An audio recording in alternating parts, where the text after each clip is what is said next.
An Air India Boeing airplane carrying 232 passengers and 12 crew members bound for London has crashed during takeoff. The UN's nuclear watchdog finds Iran guilty of not complying with its nuclear obligations for the first time in 20 years. Spanish Prime Minister Pedro Sanchez apologizes to the public after one of his top aides is implicated in a corruption case. An Air India plane bound for London's Gatwick Airport has crashed during takeoff.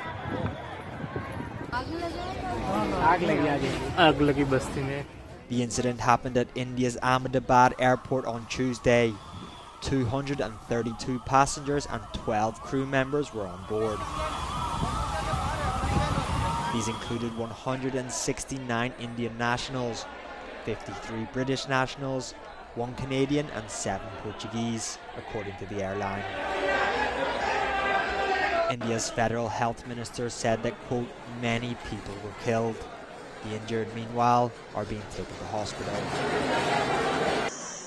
Authorities say that the Boeing 7878 plane crashed in a civilian area near the airport, and that at least 30 to 35 bodies have been recovered from a building at the crash site. Air India said on social media X that it was, quote, ascertaining the details of the crash.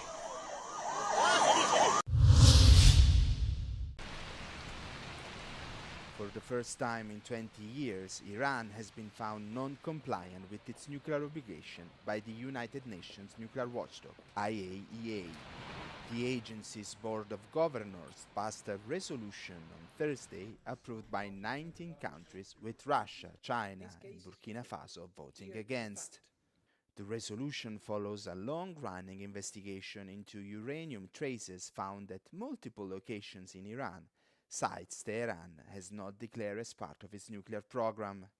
In the resolution, the IAEA expressed concern over Iran's failure to explain the presence of the uranium and called for full cooperation without delays with its inspectors. In response, Iran announced on Thursday that it will build a new uranium enrichment facility, saying it will be developed in a secure location. The National Council of Resistance of Iran welcomed the news. We believe now the snapback mechanism should be implemented immediately. All the 6 UN Security Council resolutions should be reactivated. There should be zero enrichment, and all the regime's nuclear facilities has to be implemented immediately. The resolution could pave the way for renewed UN sanctions on Iran and raises the risk of escalating regional tensions. The timing of the resolution is also critical, as the 6th round of high-level talks between Iran and the United States on a new nuclear agreement is set to resume this Sunday in Oman. They are good negotiators, but they're tough. Sometimes they can be too tough. The U.S. has ordered the departure of non-essential embassy staff and their families from the Middle East over heightened security concerns in the region. The decision comes amid an apparent impasse in U.S.-Iran nuclear talks, with U.S. President Donald Trump saying he was less confident the pair would reach a deal. The U.S. State Department on Wednesday announced it would be partially evacuating personnel from the U.S. Embassy in Baghdad to keep Americans safe, both home and abroad. The department has also authorized the departure of non-essential personnel and family members from its embassies in Bahrain and Kuwait. Tensions have escalated recently amid a deadlock in negotiations between the U.S. and Iran over Tehran's advancing nuclear program. The ongoing Israel-Hamas war, now over 18 months, has heightened concerns of a broader conflict that could draw in the U.S., Israel, Iran, and its regional allies.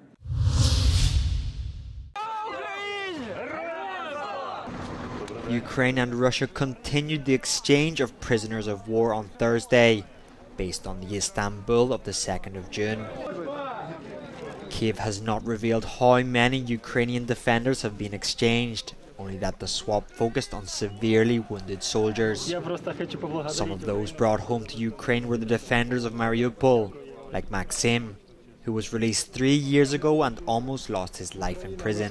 І прив'язували мене до панцирної кроваті, як фільмі про Рембо його прив'язували і підсоединяли мене до електричества 220 вольт. Цей хлопець, який висів отак от прив'язаний за руки, вони його тим дерев'яним молотком лупили, а я висів вниз ногами і на все це дивився, втрачав свідомість. According to a UN investigation, Russian authorities have enforced torture against captured Ukrainian soldiers to extract information, coerce and intimidate them. Maxim still goes to therapy and has suffered permanent brain damage. He says he knows of 3 men from his unit who died in prison as a result of torture. Over 100 prominent members of Germany's Social Democrats have released a manifesto challenging their own leadership's security policy. The document, released before a key party conference, calls for talks with Russia and strongly criticizes planned NATO spending as irrational. This challenges the government's direction supported by Chancellor Friedrich Merz and the SPD's own Vice-Chancellor Lars Klingbeil. SPD foreign policy expert claims that the strategy of forcing Russia to the negotiation table militarily has failed. Es geht nicht entweder oder, sondern es geht sowohl als auch. Alleine mit Aufrüstung jedenfalls scheint mir das nicht zu funktionieren. Man muss sich mit Ländern wahrscheinlich auch verständigen, deren Werte man überhaupt nicht teilt. Being a social democrat himself, Defense Minister Boris Pistorius said his party comrades are in denial of reality and that Moscow is not interested in peace. Das setzt ein klares Zeichen aus Moskau. Es gibt kein Interesse an einer friedlichen Lösung derzeit, sondern es wird mit unverminderter Härte und vor allen Dingen auch wieder zunehmend zivile Bereiche in der Ukraine angegriffen. The government aims to meet a new 5% NATO spending target and build Europe's strongest army. But the manifesto's authors from the SPD's left wing argue this increases threats and destabilization. They also oppose deploying new American medium-range missiles in Germany. The document has sparked a fierce internal debate, highlighting deep divisions within the party. Als erster unterschreiben. Spanish Prime Minister Pedro Sanchez has asked the public for forgiveness after Santos Cerdán, one of the Socialist Party's top functionaries, was implicated in an alleged corruption scandal. El Partido Socialista y yo como secretario general del Partido Socialista no debimos confiar en él. A police report leaked to the media on Wednesday identified Cerdán as responsible for handling illegal commission payments linked to public contracts. He resigned from his position as party secretary and from his seat in parliament on Thursday, but says that he will be defending his innocence.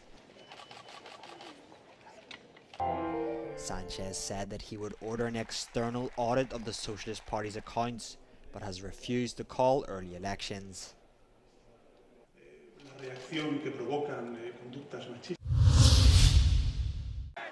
A curfew is in effect for a second night in Los Angeles after a week of clashes sparked by federal immigration raids. Just before Wednesday's curfew, police in riot gear and on horseback charged at demonstrators and used projectiles in an effort to break them up. More than 400 have been arrested since Saturday, mostly for violating movement restrictions.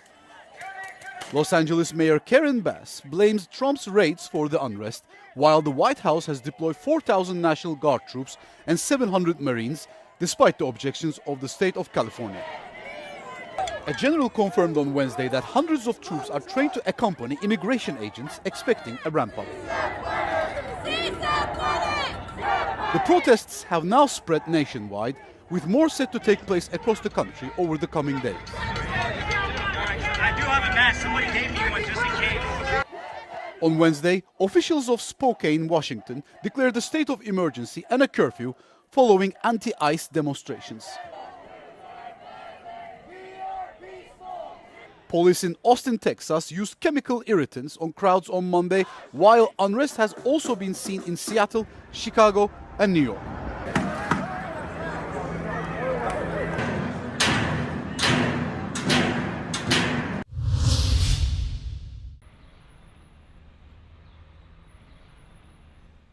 German group BSH Appliances, which owns the Siemens and Bosch brands, has announced the planned closure of a plant in Spain.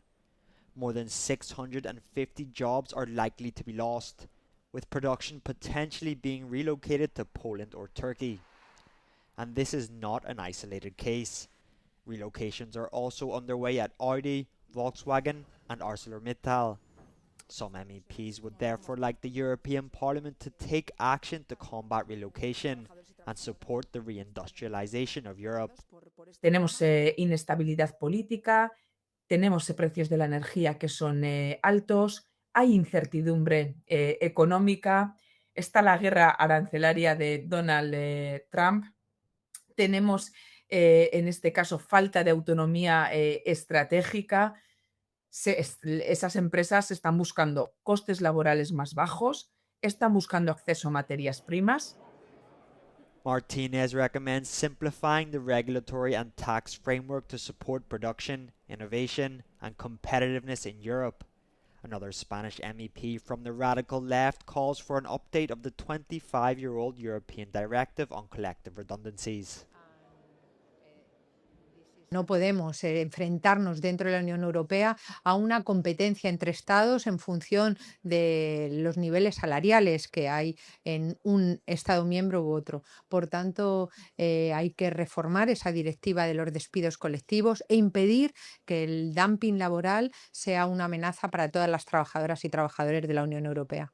Between 2018 and 2020, 72% of French companies that relocated did so to other parts of Europe, according to the French National Statistics Institute.